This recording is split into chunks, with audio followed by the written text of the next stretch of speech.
Bismillahirrahmanirrahim. Assalamualaikum warahmatullahi wabarakatuh. Alhamdulillahi rabbil alamin. Wassalatu wassalamu ala asrafil anbiya'i wal mursalin wa ala alihi wassahbihi ajma'in. Allahumma salli wa sallim ala sayyidina Muhammadin miftahi babir rahmatillah adada ma fi ilmillah salatan daimaini bidawami mulkillah wa ala alihi washabbihi ajma'in amma ba'du. Jamaah yang dirahmati Allah Subhanahu wa taala, bapak-bapak, ibu-ibu yang dirahmati Allah, pada hari ini kita senantiasa bersyukur kehadirat Allah Subhanahu wa taala karena masih diberikan sehat, diberikan iman Islam, sehingga kita dipertemukan di majelis yang mulia yang dibangga-banggakan oleh Allah di hadapan para malaikat, yaitu majelis ilmu. Jamaah yang dirahmati Allah Subhanahu wa taala, marilah senantiasa kita meningkatkan ketakwaan kita kepada Allah Subhanahu wa taala, kemudian menjalankan perintah-perintah Allah, menjauhi larangan-larangan Allah, karena tidak ada keuntungan yang lebih besar melebihi bila kita taat kepada Allah Subhanahu wa taala, dan tidak ada kerugian yang amatlah besar melebihi bermaksiat kepada Allah. Jamaah yang dimuliakan Allah Subhanahu wa taala, sesungguhnya Allah SWT menciptakan manusia ini untuk kehidupan yang kekal abadi, yang selama-lamanya di akhirat. Maka pada pertemuan ini saya akan angkat tema tentang fitnah umat. Jadi di akhir zaman ini banyak fitnah-fitnah yang terjadi di antara kalangan umat. Maka kita ulangi kembali bahwa Allah Subhanahu taala menciptakan manusia untuk kehidupan yang abadi, yang selama-lamanya, yaitu kehidupan akhirat. Dunia ini bukanlah tempat kita yang sebenarnya, hadirin. Jadi dunia ini bukan tempat kita, tetapi dunia ini dibuat untuk menguji kita, menguji manusia seluruh alam. Dunia ini hanyalah perjalanan menuju akhirat. Sebagaimana di akhirat nanti tidak ada tempat kecuali dua tempat saja, yaitu surga atau neraka.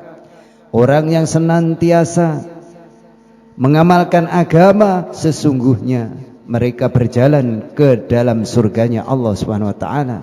Dan siapa yang tidak mengamalkan agama, maka sesungguhnya dia berjalan menuju nerakanya Allah, perjalanan yang sangat mengerikan.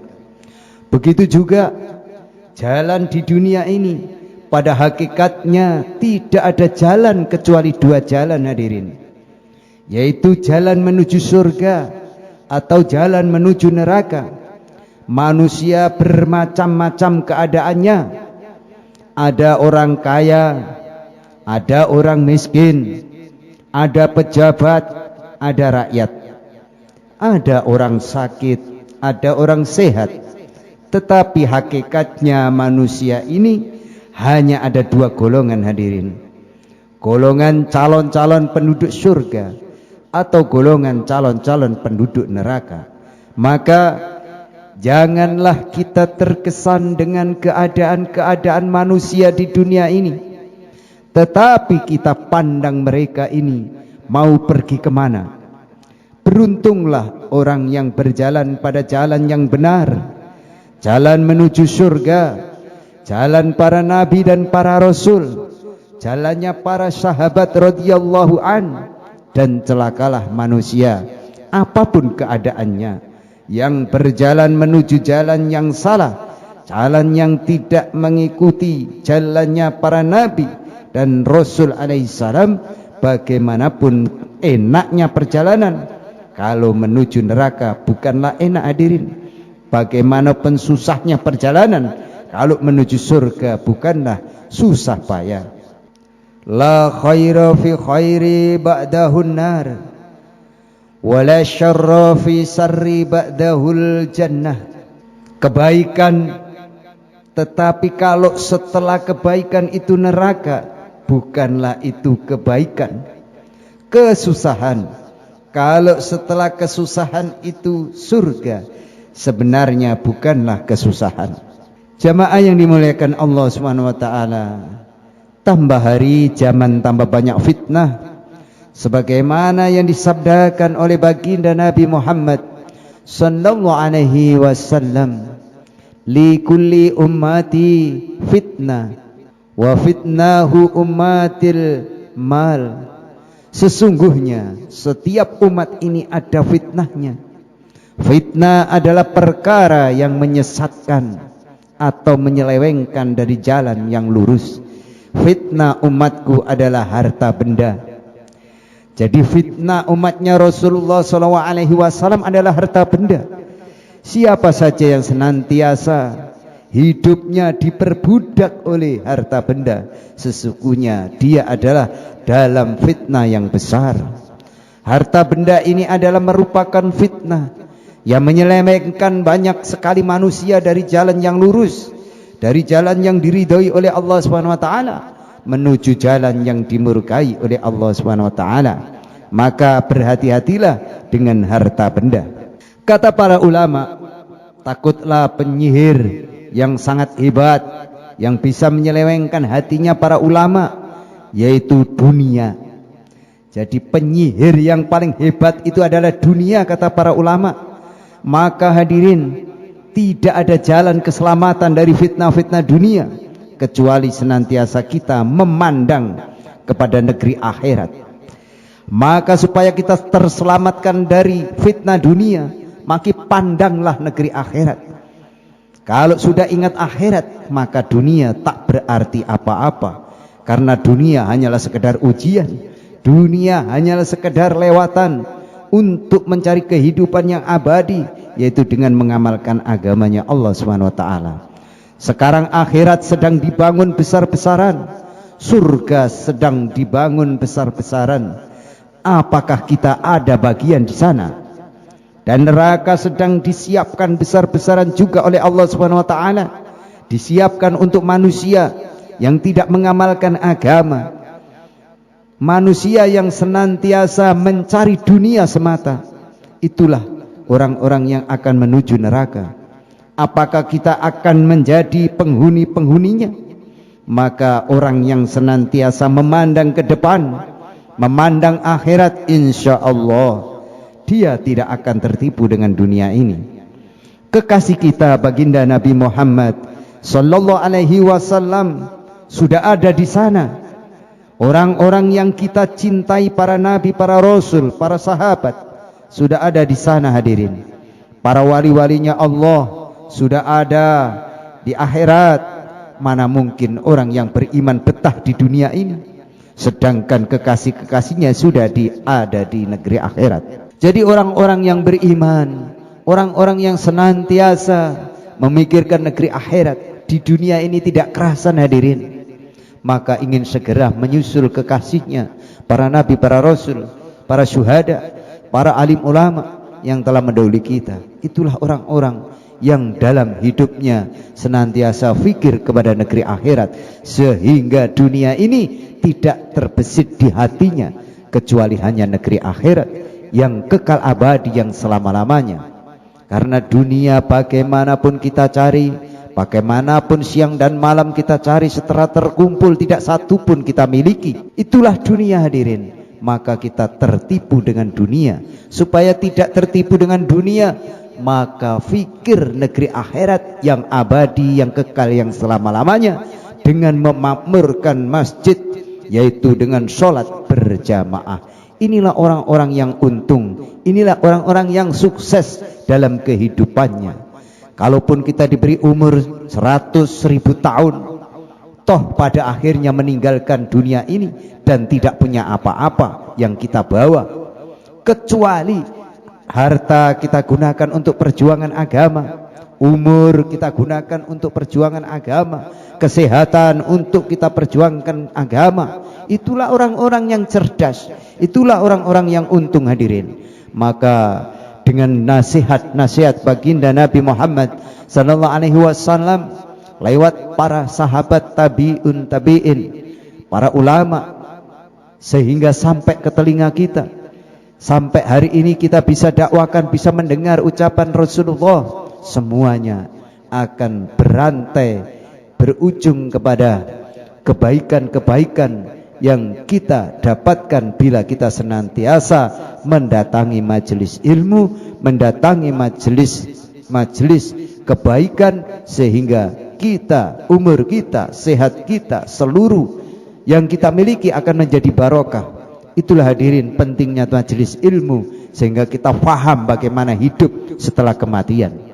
Jamaah yang dirahmati Allah Subhanahu wa taala, orang beriman senantiasa keadaannya seperti ikan yang ada di daratan di dunia ini. Jadi orang iman itu seperti ikan yang ada di daratan di dunia ini, tidak merasa betah di dunia ini, karena rumahnya yang sebenarnya adalah akhirat. Orang di dunia merasa sebagai orang yang di penjara. Orang yang di penjara tidak bisa bertemu dengan keluarganya, kekasih-kekasihnya. Begitu juga orang yang beriman di dunia ini seperti di penjara. Dia tidak bisa bertemu dengan kekasih-kekasihnya, kekasih-kekasih yang sebenarnya adalah baginda Nabi Muhammad sallallahu alaihi wasallam. Kekasih orang-orang yang beriman yang sebenarnya adalah orang-orang yang diridhoi oleh Allah. Maka orang yang beriman di dunia ini selalu resah. Orang yang beriman selalu tidak tenang hidup di dunia ini, senantiasa rindu kepada negeri akhirat. Kapan saya berjumpa dengan nabiku? Itulah orang beriman hadirin. Jadi dunia ini tidak akan kerasan bagi orang-orang yang punya iman. Orang-orang yang senantiasa punya iman tidak betah hidup di dunia ini. Kapan saya berjumpa dengan para sahabat? Itu di dalam hatinya. Itu orang-orang yang iman. Sehingga dunia ini tidak menjadi tujuan, tetapi hanya sekedar lewatan untuk mencari bekal menuju akhirat, kehidupan yang kekal abadi.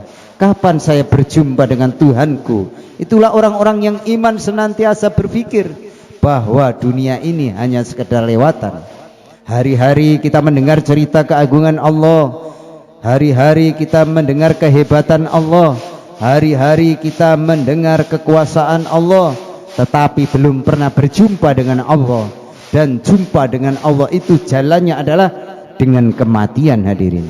Maka supaya kita ini cepat bertemu dengan Allah, cepat bertemu dengan Rasulullah, maka kita harus meninggalkan dunia ini secara cepat, yaitu dengan banyak amal agama, sehingga kita bisa bertemu dengan Allah dan Rasulnya.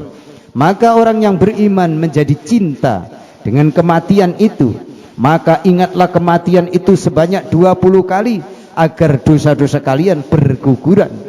Senantiasa ingat kepada kematian, maka kita akan makin sungguh-sungguh di dalam mengamalkan agama. Kalau kita ingat hidup terus-menerus, maka tidak ingat mati, maka agama hanya sekedar lewatan. Mengamalkan agama hanya sekedar menggugurkan kewajiban, tidak menjadi tujuan. Kematian yang merupakan perkara yang paling menakutkan dari orang-orang kafir.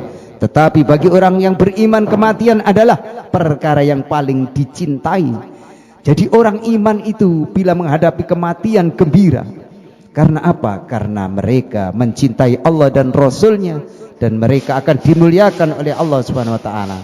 Kematian adalah jembatan emas menuju surga. Kematian adalah jembatan untuk menghadap Allah Subhanahu wa taala. Kematian adalah jalan untuk berjumpa dengan baginda Rasulullah SAW. Kenapa kita takut mati? Padahal mati itu adalah yang dirindukan bagi orang-orang yang ada iman di dalam hati. Kalau keluarga kita meninggalkan dunia ini, kita cukup berdoa, tidak perlu meratapinya hadirin. Karena kematian itu wajib, hidup belum tentu. Maka orang-orang beriman menjadi cinta dengan kematian. Sebagaimana orang-orang kafir takut dengan kematian itu, karena kematian bagi orang kafir adalah jalan menuju neraka.